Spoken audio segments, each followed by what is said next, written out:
Hi guys, this session will be dealing with plasma membranes, looking at both their structure and their function.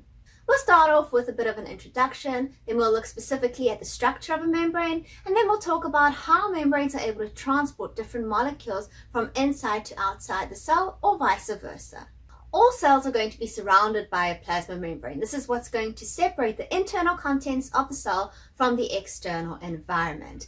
The plasma membrane is going to be composed of lipids and proteins, and it is selectively permeable. What this means is that certain molecules are able to freely pass through, whilst others are not. And so larger polar molecules are going to have to rely on proteins in order to get from one side of the membrane to the other. The main lipid found in plasma membranes is the phospholipid. This is composed of a head group with two fatty acid tails attached.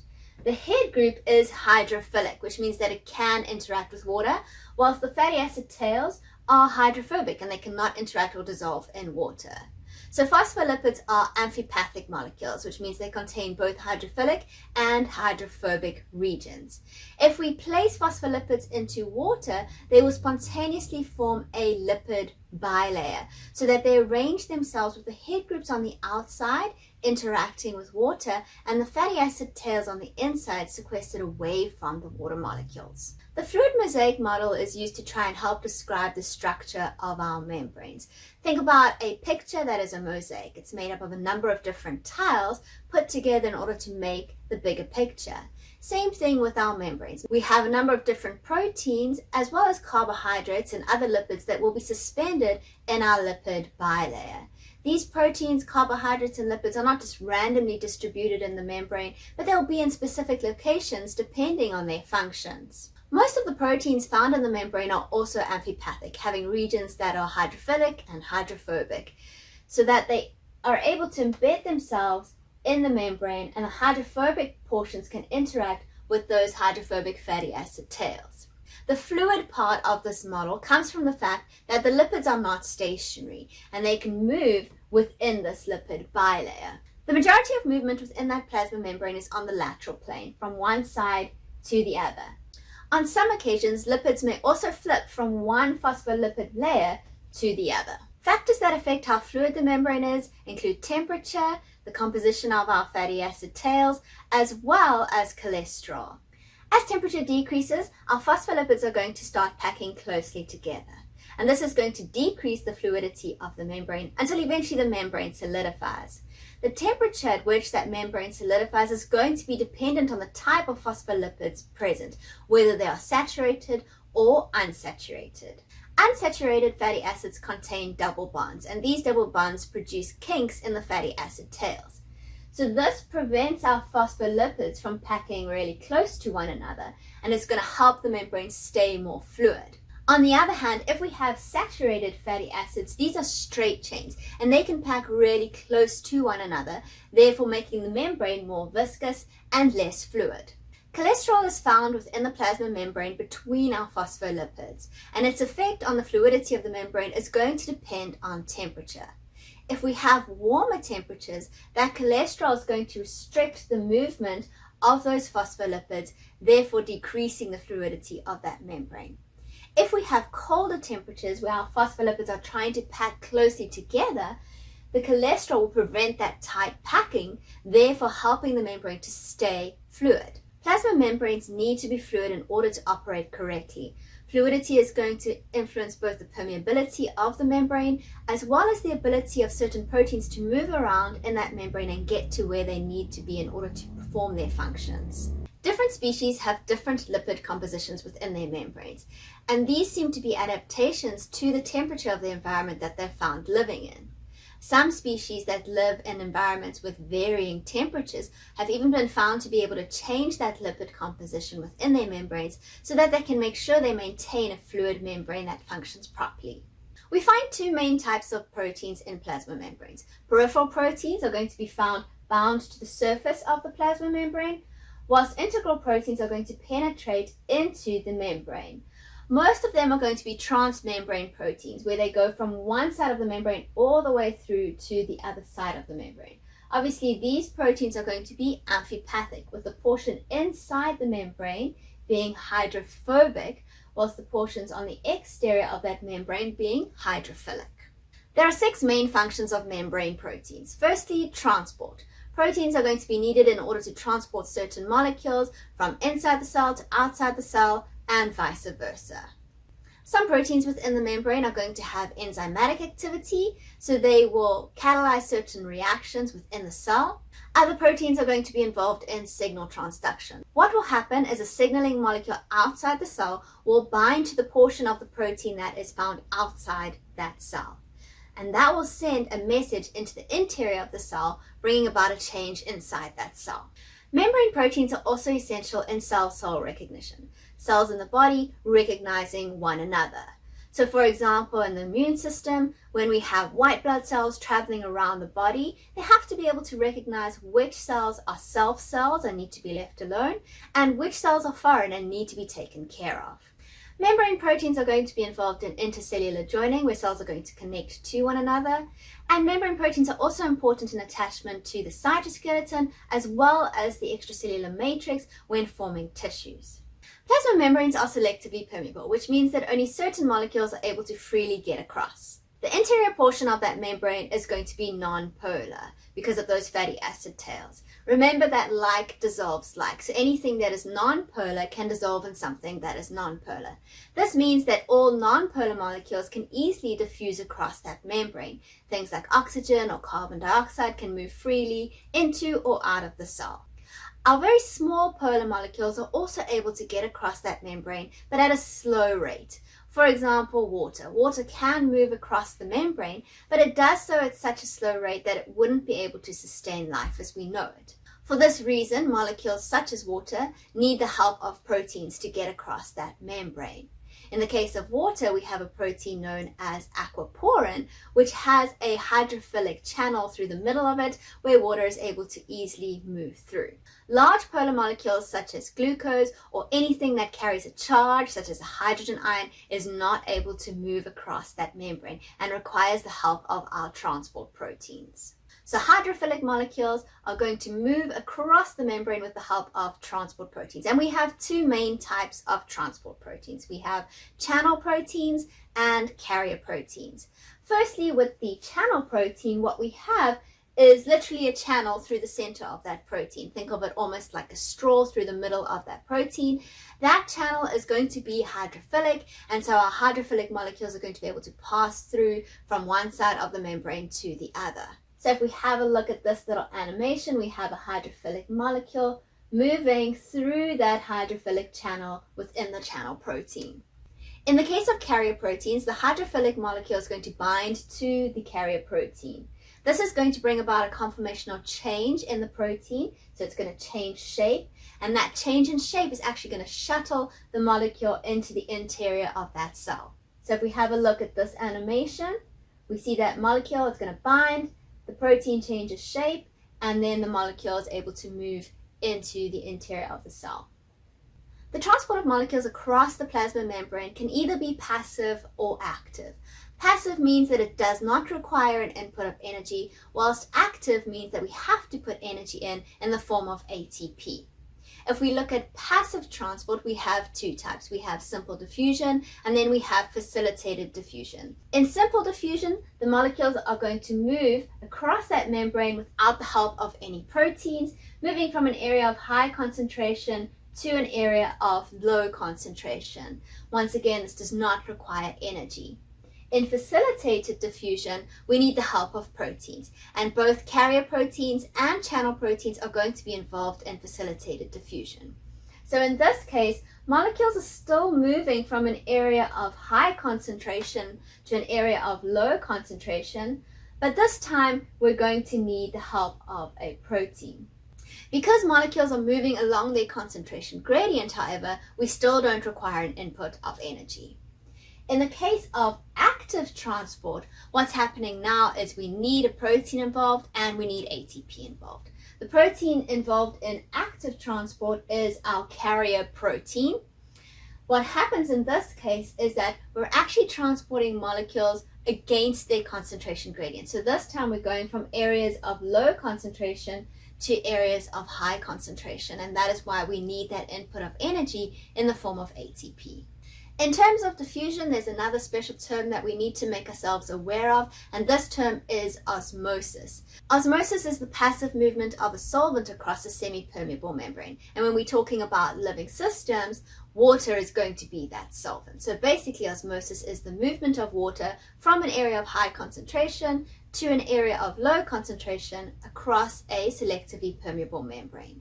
Since water is vital for life, cells have to maintain a water balance.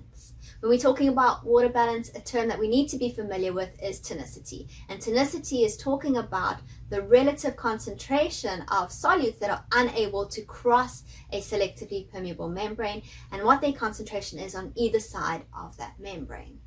If we place a cell in an isotonic solution, iso is referring to the fact that we have equal quantities of solute on either side of the membrane. So we have the same amount of solute inside the cell and outside the cell.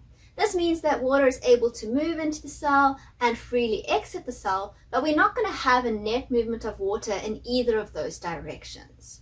If we place a cell in a hypertonic solution, that solution now has a greater solute concentration than we find inside the cell. So to try to remember this, think of a hyperactive child. A hyperactive child is going to have tons of sugar inside their blood. So a hyperactive solution has a high concentration of solutes inside of it. Now what we have is we have an external environment that has lots of solute molecules, which means we have less free water molecules outside the cell than we find inside the cell. This means that the concentration of free water inside the cell is greater than outside the cell. So water is going to move via osmosis from inside the cell to outside the cell. We're going to have a net movement of water out of the cell. If we place a cell in a hypotonic solution, now what we have is a solution that has a lower solute concentration than inside the cell. This means that the solution outside the cell has more free water than inside the cell. And so water is going to move from an area of high free water concentration outside the cell to an area of low free water concentration inside the cell. Let's have a look at the consequences of this for plant and animal cells. If we place an animal cell in a hypotonic solution, so remember hypotonic solution, we have lower solute concentration outside the cell. So we have more free water outside the cell than inside the cell. So water moves from an area of high concentration to an area of low free water concentration inside the cell. Because that cell is only surrounded by a plasma membrane, what will eventually happen is that cell will continue to swell, and eventually it will burst. A plant cell, on the other hand, it has a cell wall, and that cell wall is not going to burst. That cell wall is rigid, it's going to stay in place. So as water enters the cell, that water is going to start pushing up against that cell wall, and this is going to cause turgor pressure, where we have this plumpness of our cell. So our cell is said to be turgid. In an isotonic solution, this is the normal condition for our animal cells. So water moves into the cell and exits the cell, but there's no net movement of water in either direction. For plant cells, however, if they're in an isotonic solution, our plant cells will actually be flaccid. So this is where you see your plants looking a little bit limp. They don't have that turgor pressure. They're not nice and plump, and so their cells are flaccid. In a hypertonic solution, all right, so now we have greater solute concentration outside that cell. So we have less free water outside the cell, a greater free water concentration inside the cell. So water moves from inside to outside the cell. So what's going to happen in our animal cell is the cell is going to shrivel up. In a plant cell, what will happen, once again, we're going to be losing water, and this can actually pull the plasma membrane away from the cell wall, and the plant is then said to be plasmolyzed. Let's have a look at these two questions. A cell is placed into solution, water floods into the cell. What type of solution is the cell in? If water is moving into the cell, that means we must have a higher concentration of free water outside the cell, which means we must have a lower solute concentration outside the cell than inside the cell, which means that that solution must be hypotonic. The next question, what would you expect to happen when a cell is placed in a hypertonic solution. So hypertonic solution, we have a greater solute concentration outside the cell. So we have less free water outside the cell. Water moves from the inside of the cell to the outside of the cell. If we have an animal cell, the animal cell is going to shrivel up. If we have a plant cell, the cell will become plasmalized. In the bodies of animals, cells are found in isotonic environments, where water is able to freely move into and out of the cells, but there's no net movement of water in either direction. Some microorganisms, on the other hand, are found in hypo or hypertonic environments, and so they need to be able to control that solute and water concentration within inside their cells to prevent themselves from shriveling up or from bursting, and this process of controlling solute concentration and water balance is known as osmoregulation. The example we have up here is paramecium, which is a unicellular protist. It lives in pond water, which is hypotonic to the internal conditions of the cell. This means that water is going to flow into the paramecium. The paramecium is just surrounded by a plasma membrane, no cell wall. So if water continuously flows into the cell is eventually going to burst. What the paramecium does is it collects this water in a vacuole, and then that vacuole is able to pump the water back out of the cell. So these water vacuoles act almost like a bilge pump that we find on boats, whereas the water comes into the boat, the bilge pump pumps it back out to prevent that boat from sinking. So far we've spoken about how we can move molecules across the plasma membrane, but we haven't dealt with really large molecules such as polysaccharides or proteins. These molecules are going to be transported across the membrane in bulk using vesicles. So we have exocytosis and we have endocytosis. Exocytosis, so exo, think about exiting. This is where we're going to have things leaving the cell. And what's going to happen is we'll have the molecules inside the transport vesicle. The transport vesicle is going to move to the plasma membrane. It'll then fuse with that membrane and it will release that large molecule outside of the cell. Endocytosis, on the other hand, think of endo, enter. Endocytosis is where large molecules are going to come into the cell. What's going to happen is we're going to pinch off the plasma membrane around those molecules, bringing them into the cell inside a vesicle. We have three types of endocytosis: phagocytosis, pinocytosis, and receptor-mediated endocytosis. In phagocytosis, what we have is, it's often referred to as cell eating. We have these large molecules. They're going to be surrounded by the plasma membrane and brought into the cell inside this vesicle. Pinocytosis, on the other hand, is often referred to as cell drinking. So in this case, what happens is solutes are going to be dissolved in water. The cell is going to pinch off the cell membrane around a droplet of water that now contains those solutes, and that's going to come into the interior of the cell in that vesicle. In receptor-mediated endocytosis, what we have is on the surface of the cell, we have different receptors. And as the molecule binds to that receptor, that is going to trigger the formation of this vesicle. It's going to trap both the receptor as well as the molecule inside that vesicle. Once the cell's made use of the molecule, it can actually recycle those receptors and take them back to the surface of the cell to use them once again. We've come to the end of our session. Please pause your video, go through these review questions, and then unpause and we can go through the answers together. All right, first question. At warmer temperatures, how does cholesterol influence membrane fluidity? All right, so as the temperature increases, our phospholipids are going to start moving around and becoming more fluid. The cholesterol is located between those phospholipid molecules, and so it's going to restrain or restrict the movement of those phospholipids, and therefore decreasing the membrane fluidity. Next question. Membrane transport that requires the use of transport proteins but not the use of energy is known as facilitated diffusion. Carrier proteins are going to participate in, they participate in both facilitated diffusion as well as active transport. Just remember that our channel proteins do not participate in active transport, they're only participating in the facilitated diffusion. A red blood cell is placed into a hypotonic solution. Explain what happens. So let's go through that and think logically. Hypotonic solution means it has a lower solute concentration, so more free water. So water moves from outside the cell to inside the cell, and basically that cell will burst. Last question. What is the name of the process occurring when transport vesicles migrate to the membrane, fuse with it, and release their contents outside the cell? This is exocytosis. Thank you for watching. I hope you enjoyed this video and found it helpful. I'll see you guys again next time.